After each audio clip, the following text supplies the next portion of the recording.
An immigrant janitor studied every night, not realizing he'd inspire the next generation of scientists. The fluorescent lights hummed overhead as Miguel Alvarez pushed his cleaning cart down the empty hallway of Westfield University's science building. His shadow stretched long against the polished floors, a solitary figure moving through the late-night silence, while behind closed laboratory doors, expensive equipment sat idle until morning. He checked his watch, 11:47 p.m. The building was his now, as it had been every weeknight for the past 3 years. The daytime belonged to professors in pressed shirts and students with bright futures. The night belonged to him and his mop. Miguel's fingers, cracked from industrial cleaning chemicals and marked with calluses, tightened around the handle of his cart. At 42, his body carried the weight of 2 lives, one left behind in Oaxaca, Mexico, and one cobbled together here in America. Both marked by struggle, both fueled by a stubborn hope that refused to die. From the pocket of his gray uniform, the corner of a book peeked out, a worn copy of Introduction to Biochemistry, its pages dog-eared and its margins filled with neat, precise notes, written in a hand that had taught itself English by lamplight. The university's sprawling science building held 7 floors of laboratories, classrooms, and research facilities. Tonight, like most nights, Miguel started from the top floor, working his way down. There was comfort in routine, in knowing exactly how the night would unfold. Clean the bathrooms, mop the floors, empty the trash, dust the surfaces students touch daily without noticing. Invisible work done by an invisible man. But tonight, as he pushed open the door to Laboratory 733, he found something unexpected. A desk lamp still burning in the dark room. Miguel hesitated in the doorway, keys jangling softly against his thigh. "Hello?" he called, his accent wrapping around the word. "Anyone still here?" No answer came from the shadows. He stepped inside, moving toward the light. Papers were scattered across a workstation, complex formulas and diagrams that made something inside him ache with recognition and longing. His fingers hovered above the equations, not touching, just tracing the shapes in the air as though reading Braille. Equations, variables, constants, the elegant language of science. Miguel glanced around the empty lab, then at his watch again. He had 5 floors to clean before his shift ended at 6 a.m. He should continue his rounds, maintain his schedule. Instead, he pulled out the chair and sat down, carefully moving the papers aside to make room for his book. The world narrowed to the pool of light on the desk, to the formulas in front of him, to the gentle scratch of his pencil against paper as he worked through problems that had nothing to do with cleaning floors and everything to do with the life he had once dreamed of living. In Oaxaca, before the drought had taken his family's small farm, before the violence had claimed his brother, Miguel had been a student with a gift for numbers and science. Here in America, he was just the man who emptied the trash while real scientists did the work that mattered. The janitor's ID badge hanging from his neck caught the light as he leaned forward. Miguel Alvarez, Facilities Management. Not Dr. Juana Surnierno, Rishermanon Alvarez. Not Professor. Just a man with a mop and a handful of dreams that refused to die. Doctor. Sonner. Elizabeth Chen's heels clicked sharply against the tiled floor as she hurried through the science building at 5:37 a.m. Around her, the world was still dark, caught in that liminal space between night and dawn where nothing seemed quite real. She'd forgotten crucial notes for her 8 a.m. lecture, and her already tightly scheduled day didn't allow for disorganization. At 34, she was the youngest department chair in Westfield's history, a fact that brought both pride and pressure. The constant need to prove herself worthy of the position left little room for errors or oversights, like forgetting notes, like having to return to campus before sunrise. As she approached her laboratory, she noticed light spilling from beneath the door. Elizabeth frowned. She was certain she'd turned everything off when she left yesterday evening. Pushing the door open, she stopped abruptly. A man in a gray janitor's uniform sat at her desk, hunched over what appeared to be her research notes. His pencil moved across a notebook, and he was so absorbed in whatever he was doing that he didn't immediately register her presence. "Excuse me," she said, her voice sharp with surprise and a hint of indignation. The man startled violently, knocking over a container of pens that clattered across the desk. He jumped to his feet, eyes wide with alarm, apologies already pouring from his lips. I'm sorry, he said, hastily gathering his things. I didn't touch anything important, I promise." Elizabeth approached cautiously, surveying the scene. Her papers appeared undisturbed, though clearly rearranged. The man continued to apologize, slipping a book into his pocket and backing away from the desk as though it might burn him. Huh, what were you doing? She asked, curiosity tempering her initial anger as she noticed the open notebook. Complex calculations filled the page in neat, methodical handwriting. The janitor, Miguel, according to his ID badge, hesitated. His eyes dropped to the floor, shoulders hunching slightly as though trying to make himself smaller. Just studying a little, he said finally. I clean this floor every night. I don't touch the equipment. Sometimes I look at the books and papers. To learn. Something in his voice, the careful dignity, the suppressed passion, made Elizabeth pause. She glanced at his notebook again, this time really looking at what he had written. The calculations weren't just copied equations. They were solutions, correct ones, to some of the biochemical problems her graduate students often struggled with. And in the margins, additional notes suggesting alternative approaches that she herself hadn't considered. You understand this material? She asked, unable to keep the surprise from her voice. A flicker of something, pride perhaps, or defiance, crossed his face before disappearing behind a careful mask of deference. Some of it, he admitted. I studied chemistry back in Mexico. Before, his voice trailed off, and he gestured vaguely at his uniform, at the cleaning cart waiting in the hallway. Before I came here, Elizabeth looked at him more carefully now, seeing past the uniform to the man wearing it. His hands were rough from manual labor, but they held the pencil with the precise grip of someone accustomed to detailed work. His eyes, when they briefly met hers, held intelligence and something else, a hunger that she recognized from her own early days in academia. I should finish my rounds, he said, uncomfortable under her scrutiny. I'm sorry about sitting at your desk. It won't happen again. As he moved toward the door, Elizabeth made a sudden decision. Wait, she called. When he paused, she pointed to one of her research papers on the desk. What do you think about this approach? I've been stuck on this problem for weeks. The surprise on his face was almost comical, quickly replaced by wariness, as though suspecting some cruel joke. But when she continued to look at him expectantly, he slowly moved back to the desk. May I? He asked, gesturing to the paper. She nodded and he picked it up, eyes scanning the formulas with practiced ease. For several moments, he said nothing, and Elizabeth wondered if she had made a mistake. Then he began to speak, hesitantly at first, then with growing confidence as he pointed out a potential issue in her methodology. If you adjust this variable, he said, reaching for a pencil before stopping himself, you might see different results. Show me, she said, pushing the pencil toward him. Their fingers brushed briefly, an accidental moment of contact that seemed to surprise them both. Then Miguel took the pencil and began to write, explaining his thinking as he worked through the problem. Outside the window, the first hints of dawn crept across the sky, painting the darkness with tentative strokes of light. The next evening, Miguel approached Laboratory 733 with a curious mixture of dread and anticipation.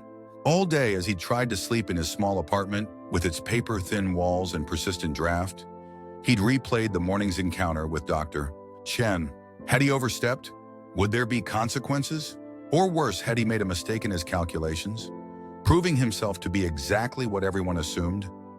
Just a janitor with delusions of understanding?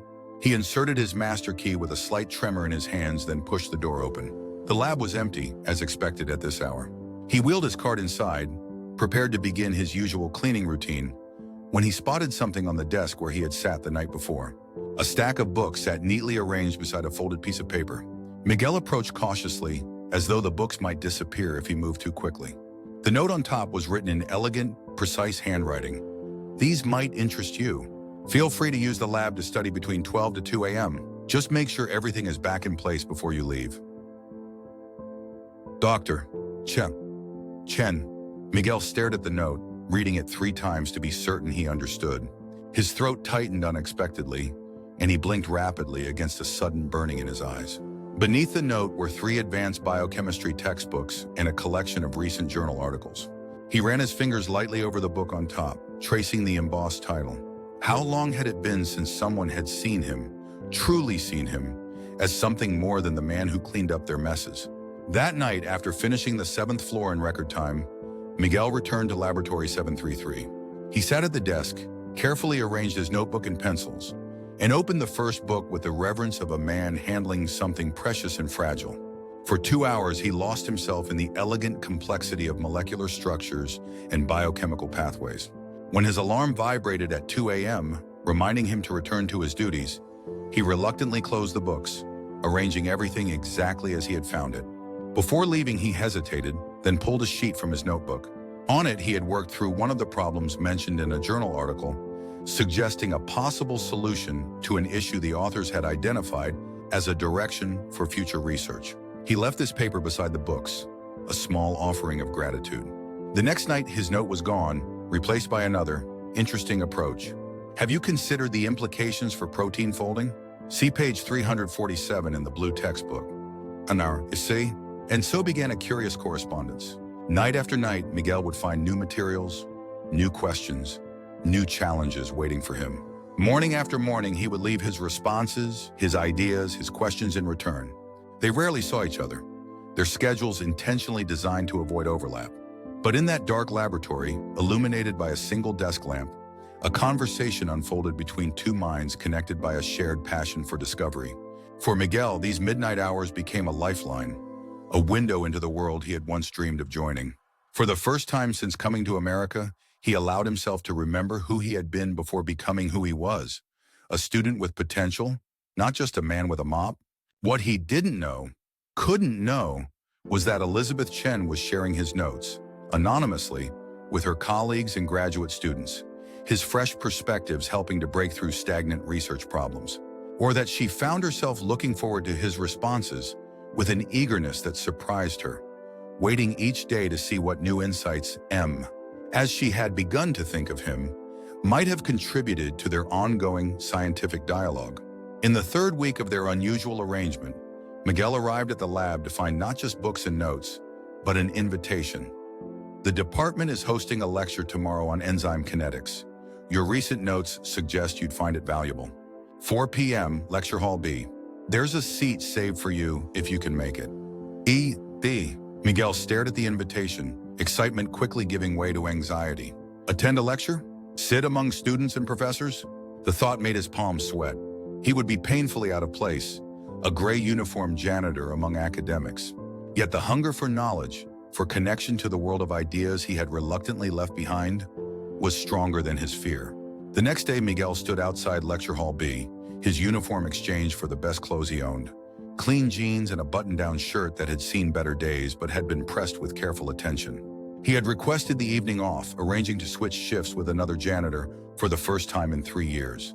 His hand rested on the door handle, neither pushing it open nor retreating. Inside, he could hear the murmur of voices, the shuffling of papers, the occasional laugh, the comfortable sounds of people at ease in their academic environment. People who belonged. You came. The voice behind him made Miguel turn. Dr. Wanawidorn, 18 Chen stood there, arms full of folders, a smile of genuine pleasure lighting her face. I wasn't sure you would, she continued when he remained silent. Miguel cleared his throat. I don't know if this is a good idea. Doctor, Chen tilted her head slightly, studying him with the same careful attention she might give to an interesting research problem. And why is that? He gestured vaguely at himself, at the contrast between his worn clothes and her professional attire. I don't belong here. Something flickered in her eyes. Understanding, perhaps, or determination. Miguel, she said quietly, minds belong where knowledge is shared. And yours is one of the most insightful I've encountered in years. She nodded toward the door. Shall we? The simple validation in her words wrapped around him like a protective shield. Miguel took a deep breath and nodded, then reached for the door. As they entered together, a few heads turned in their direction. Miguel felt the weight of curious gazes, the unspoken questions about his presence. But beside him, Dr. Chen continued speaking casually about the lecturer's background, her easy manner suggesting nothing unusual about their partnership. They took seats near the back, and as the lights dimmed for the presentation, Miguel felt something shift inside him, a tectonic movement of identity, small but significant. For the next hour, he wasn't a janitor sitting uncomfortably in borrowed territory. He was a mind engaged with ideas, asking questions, making connections. When the lights came up and discussion began, he remained silent, content to listen. But when the conversation turned to a particular enzyme mechanism he had recently studied, he found himself leaning forward, engaged despite his intention to remain unnoticed. Dr. Dabruwarne. Chen glanced at him with raised eyebrows, a silent question in her expression. Miguel hesitated, then gave a small nod. Dr. Reynolds, she called to the lecturer. My colleague has been exploring an alternative mechanism that might address the inhibition problem you mentioned. Suddenly, Miguel found himself the focus of not just the lecturer's attention, but that of the entire room. Doctor, Chen nudged him encouragingly.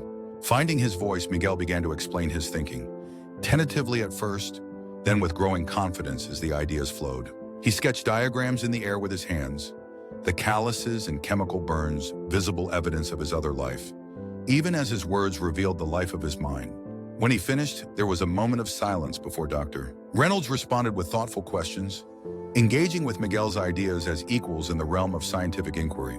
Others joined the discussion, and for 15 illuminating minutes, the barriers of status and background dissolved in the pure exchange of knowledge. As the lecture ended and people began to disperse, several students and a professor approached, continuing the conversation, asking about his background, his thoughts on related research problems. No one mentioned his obvious status as an outsider. They responded only to his ideas, his insights, his questions. Later, as they walked through the now darkening campus, Miguel turned to Dr. Chen. "Thank you," he said simply, the words inadequate for the gift she had given him. She smiled. "I have a proposition for you, Miguel, one that I hope might bring your talents more formally into our department." As she outlined possibilities, audit privileges for classes, a potential research assistant position that would work around his custodial schedule, even long-term pathways to formal education, Miguel felt the careful walls he had built around his old dreams begin to crumble. That night, for the first time in years, he called his mother in Oaxaca. "Mama," he said when she answered, his voice thick with emotion, "I think I might become a scientist after all." The transition was neither simple nor smooth. Miguel continued his custodial work, his days now split between cleaning and studying, between the physical labor that paid his bills and the intellectual labor that fed his soul. There were raised eyebrows from administrators, whispered comments from some faculty, and the occasional directly confrontational question about his presence in academic spaces. But there were allies too, Dr. Chen foremost among them, but others who recognized his talent and advocated for his unusual path. Slowly, his presence in laboratories, lectures, and study groups became, if not common, at least accepted. 6 months after that first lecture, Miguel sat in Laboratory 733, now as a part-time research assistant, carefully documenting results from an experiment he had helped design. The midnight hours were still his preferred time to work, the quiet darkness familiar and comfortable after so many years of nighttime solitude. "You're still here?" Doctor, Chen asked, appearing in the doorway. "It's nearly 1 a.m., Miguel looked up with a smile. Their relationship had evolved from the formal distance of their notes into a true collaboration, a friendship built on mutual respect and shared intellectual curiosity. "Just finishing this data set," he replied. "The results are promising." She moved to look over his shoulder at the figures on the computer screen. "Very promising," she agreed. "Your modification to the protocol made the difference." Pride warmed his chest, still a novel sensation after so many years of invisibility. But along with pride came a shadow of doubt that sometimes still crept in during unguarded moments. "What happens when the grant ends?" he asked quietly, giving voice to the fear that had been growing as the temporary position's end date approached. "I'm still not qualified, not really. No degree, no publications."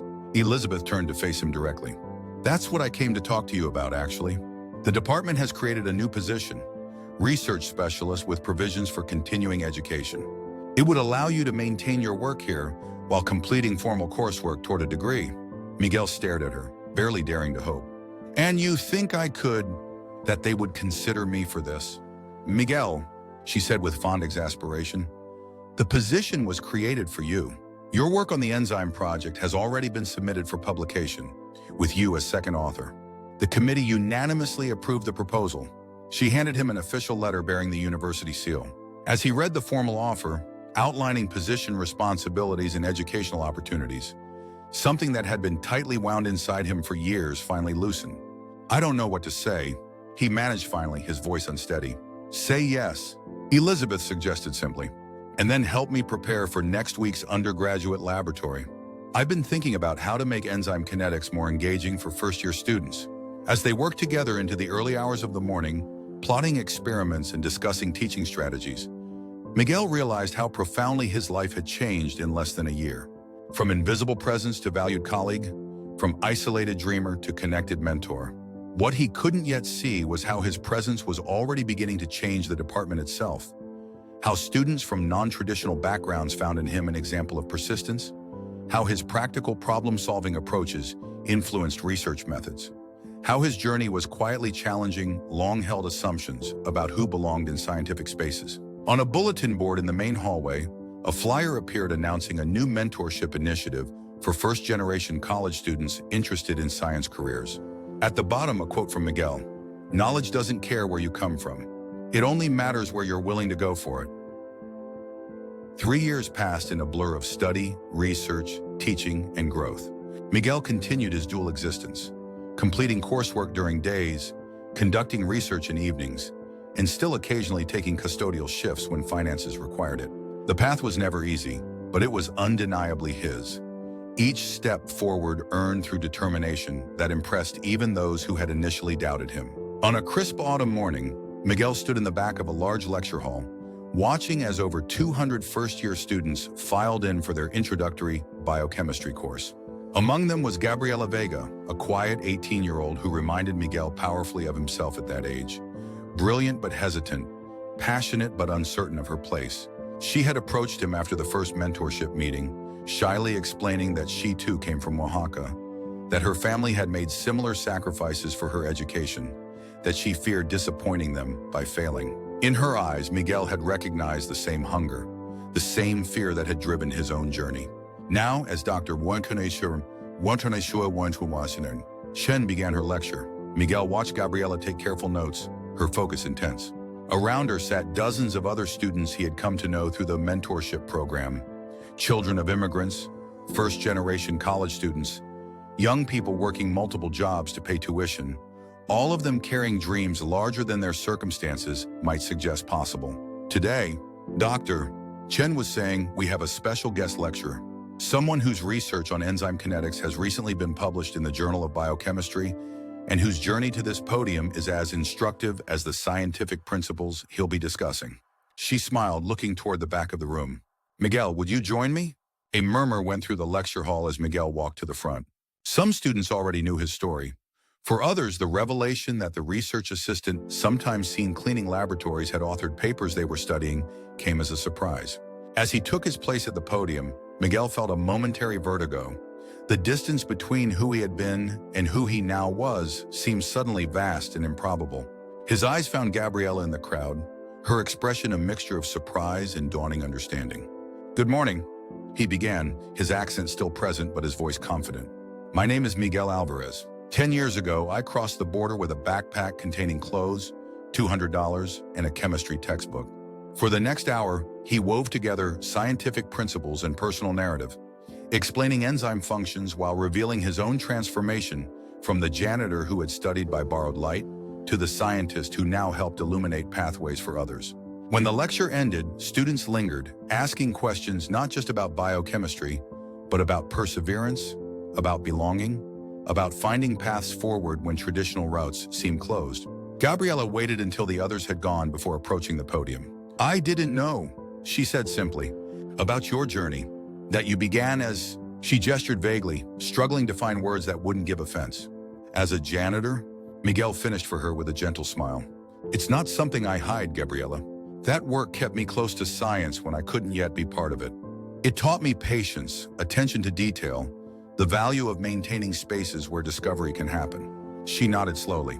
"My father is a custodian," she admitted quietly. "At the community college near our home, he takes extra shifts to help pay for my tuition here. I've been embarrassed sometimes when other students talk about their parents' professions." Miguel understood instantly what she wasn't saying. The complicated tangle of love, gratitude, ambition, and unintentional shame that children of working-class immigrants often carried. "The work we do may shape our hands," he said, showing her his own still calloused palms.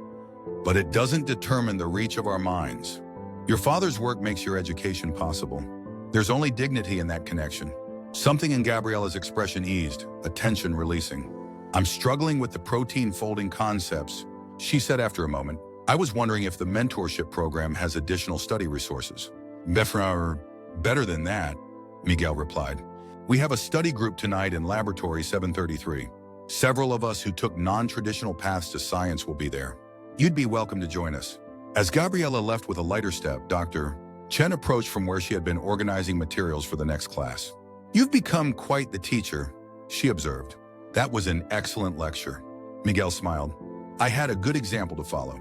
They walked together toward the department offices, discussing revisions to a paper they were co-authoring. Along the hallway, Miguel nodded greetings to passing faculty, some now colleagues, others still adjusting to his evolving role in the department. Outside the main office, they paused before separating for their afternoon commitments. "Oh," Elizabeth said, "I meant to tell you, the new janitorial staff member started last night. He's using the supply closet on the 5th floor as a break room to eat his dinner." Miguel gave her a questioning look, not understanding the significance. "I noticed," she continued with a meaningful smile, "that he has calculus textbooks with him. I thought you might want to know." Understanding dawned, and Miguel felt the circle completing itself. "Thank you," he said. "I'll make a point of introducing myself tonight." As they parted ways, Miguel realized that the most profound transformation hadn't been his journey from janitor to scientist. Remarkable as that was, the true change was in how he now saw connections where he had once seen only divisions, how he recognized pathways where he had once seen only barriers. That evening, as Miguel finished his research work and prepared materials for the study group, he took a deliberate detour to the 5th floor. In a small supply closet illuminated by a single overhead bulb, a man in a gray uniform sat eating from a container of home-cooked food, a mathematics textbook open beside him. The man looked up startled when Miguel knocked on the open door. His expression quickly shifted to one of wary deference, the look of someone expecting to be told they were doing something wrong. "I'm Miguel Alvarez," Miguel said, extending his hand. "I work in the biochemistry department. I used to take my breaks in a closet like this too when I was starting out." The man hesitated, then shook his hand. "Ramon Torres," he introduced himself. I'm trying to learn math for my GED." Miguel nodded, recognizing in Ramon's careful dignity and hidden aspirations a reflection of his own earlier self. "The integral you're working on," he said, gesturing to the textbook. "There's a simpler approach." And just as Elizabeth had done for him years before, Miguel pulled up a chair and sat down, creating in that small custodial closet a space where knowledge could flow freely, where barriers could begin to dissolve, where another journey might begin. 5 years later, on a brilliant spring morning, Miguel stood at the back of a crowded auditorium, watching as Gabriela Vega crossed the stage to receive her honors degree in biochemistry. Her thesis research, conducted under his mentorship, had already been accepted for publication. In the audience, her family cheered, including her father, the custodian whose sacrifices had made this moment possible. Beside Miguel stood Dr. Chen, now his closest colleague and friend, and Ramon Torres, who had completed his GED and was now in his 2nd year of engineering studies while continuing to work nights. "They're calling her the next rising star in enzyme research," Elizabeth commented, nodding toward Gabriela as she returned to her seat. Tassel moved to the opposite side of her cap. "Your scientific legacy is already taking shape." Miguel shook his head, smiling. "Not my legacy," he corrected gently. "Just one more connection in a chain that started before me and will continue long after." Later that afternoon at the department reception, Miguel found himself surrounded by students, some graduating, others just beginning their scientific journeys. They came from diverse backgrounds, many having found their way to science through the mentorship program that had grown from his early experiences. As he listened to their stories and ambitions, Miguel realized that the most meaningful inspiration often happens without intention or awareness. The immigrant janitor who had studied every night hadn't known he was being observed, hadn't planned to become a symbol of persistence, hadn't imagined he would help reshape the culture of an entire department. He had simply refused to stop learning, refused to accept the limitations others might place on him, refused to believe that curiosity and knowledge belonged only to those with certain privileges or credentials. A tap on his shoulder drew his attention. The department chair, not Elizabeth now, but a younger professor who had been one of the first to welcome Miguel's contributions years ago, gestured toward the front of the room. "They're waiting for you," he said. "The dedication can't start without the guest of honor." Miguel made his way through the crowd to where a cloth-covered plaque waited on the wall outside Laboratory 733. The room where his transformation had begun, where midnight studies had opened unexpected doors, where notes exchanged in darkness had led to light. As the cloth was removed, revealing a plaque that read, "The Miguel Alvarez Mentorship Laboratory, where unconventional paths lead to scientific discovery," he felt a familiar tightness in his throat. Around him stood the living embodiment of that inscription. Students and colleagues whose journeys, like his own, had not followed traditional routes, but had nonetheless arrived at this shared space of discovery and contribution. In that moment, standing before the laboratory that now bore his name, Miguel understood that inspiration flows in directions we cannot predict or control. The immigrant janitor who studied every night had indeed inspired the next generation of scientists, not through grand intentions or deliberate example, but through the simple, powerful act of refusing to abandon his passion for knowledge, regardless of the path life had placed him on. And in the faces of those around him, Gabriela, Ramon, and dozens of others who had found in his story the courage to pursue their own, Miguel saw the truest legacy of his journey, not just the science he had contributed, but the barriers he had helped dismantle, the possibilities he had helped others imagine for themselves. As the applause faded and conversations resumed, Miguel slipped away briefly to the window at the end of the hallway. Outside, the campus stretched beneath the spring sunshine, students crossing the green spaces between buildings, moving toward futures still taking shape. Among them walked the custodians, the cafeteria workers, the maintenance staff, the essential, often unseen people who made the university's mission possible. And among them, Miguel knew, were minds filled with curiosity, with questions, with dreams delayed but not abandoned. He placed his hand against the cool glass, a silent acknowledgement of connections visible and invisible, of journeys completed and those just beginning, of the countless ways knowledge finds its paths forward through unexpected vessels. Behind him, the door to Laboratory 733 stood open, light spilling into the hallway. Voices called his name, drawing him back to the celebration, to the community that had formed around a shared belief that science belongs to anyone willing to pursue it with passion and persistence, regardless of where they begin. Miguel turned from the window and walked toward those voices, toward the future they were building together. A future where an immigrant janitor, studying by borrowed light, might always find a path forward into the bright possibilities of discovery.